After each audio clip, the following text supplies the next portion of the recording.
First of all, I would like to start with a brief update on the Ebola epidemic in DRC. As you know, we have two fronts. It's now 3 weeks since the last case was reported and a week since the last survivor left the treatment center. We're now in the countdown to end of the outbreak. We continue to investigate alerts and vaccinate contacts every day. And the security situation in northern Kivu remains fragile. In previous Ebola outbreaks, we have seen flare-ups even after the end of the outbreak. So we're continuing to provide follow-up care for more than 1,100 survivors and keeping teams on the ground to respond quickly to flare-ups if needed. The outbreak may be ending, but our determination is not. And nor is our commitment to combating the COVID-19 epidemic. As you know, over the weekend, we crossed 100,000 reported cases of COVID-19 in 100 cases. It's certainly troubling that so many people and countries have been affected so quickly. Now that the virus has a foothold in so many countries, the threat of a pandemic has become very real. But it would be the first pandemic in history that could be controlled. The bottom line is we're not at the mercy of the virus.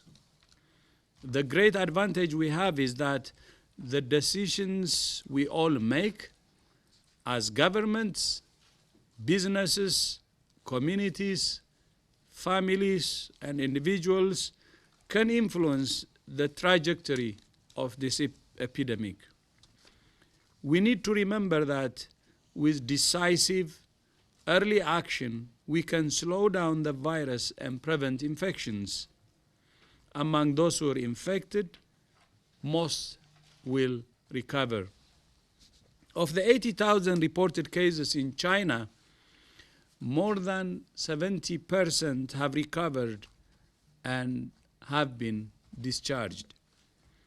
It's also important to remember that looking only at the total number of reported cases and the total number of countries doesn't tell the full story, except the potential the virus has.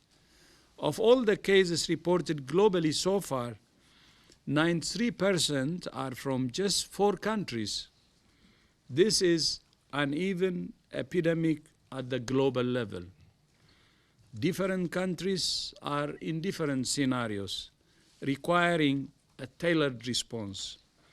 It's not about containment or mitigation, which is a false dichotomy. It is about both containment and mitigation. All countries must take a comprehensive, blended strategy for controlling their epidemics and pushing this deadly virus back. Countries that continue finding and testing cases and tracing their contacts not only protect their own people, they can also affect what happens in other countries and globally. WHO has consolidated our guidance for countries in 4 categories: those with no cases, those with sporadic cases, those with clusters, and those with community transmission. For all countries, the aim is the same: stop transmission and prevent the spread of the virus. For the first 3 categories, countries must focus on finding, testing, treating and isolating individual cases, and following their contacts. In areas with community spread, testing every suspected case and tracing their contacts becomes more challenging. Action must be taken to prevent transmission at the community level, to reduce the epidemic to manageable clusters. Depending on their context, countries with community transmission could consider closing schools, canceling mass gatherings, and other measures to reduce exposure.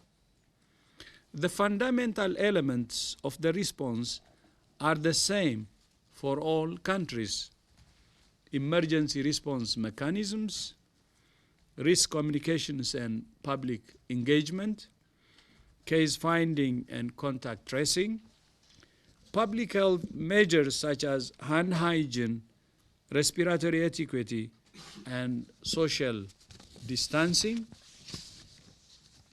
laboratory testing, treating patients and hospital readiness, infection prevention and control, and an all of society, all of government approach. There are many examples of countries demonstrating that these measures work. China, Italy, Japan, the Republic of Korea, the United States of America, and many others have activated emergency measures.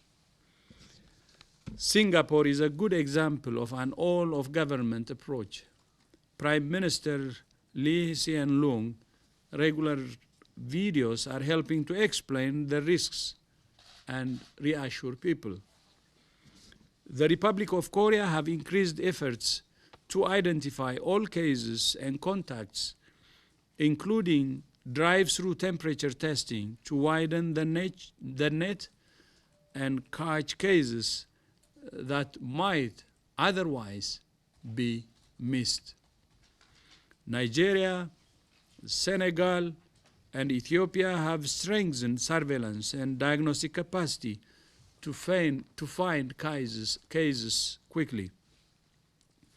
Further details on specific actions countries should take in specific contexts are available on WHO's website. WHO is continuing to support countries in all 4 scenarios. We have shipped supplies of personal protective equipment to 57 countries. We're preparing to ship to a further 28, and we have shipped lab supplies to 120 countries. We're also working with our colleagues across the UN system to support countries to develop their preparedness and response plans according to the 8 pillars. And we have set up a partners platform to match country needs with contributions from donors. As you know, more funds are being made available for the response, and we're very grateful to all countries and partners who have contributed.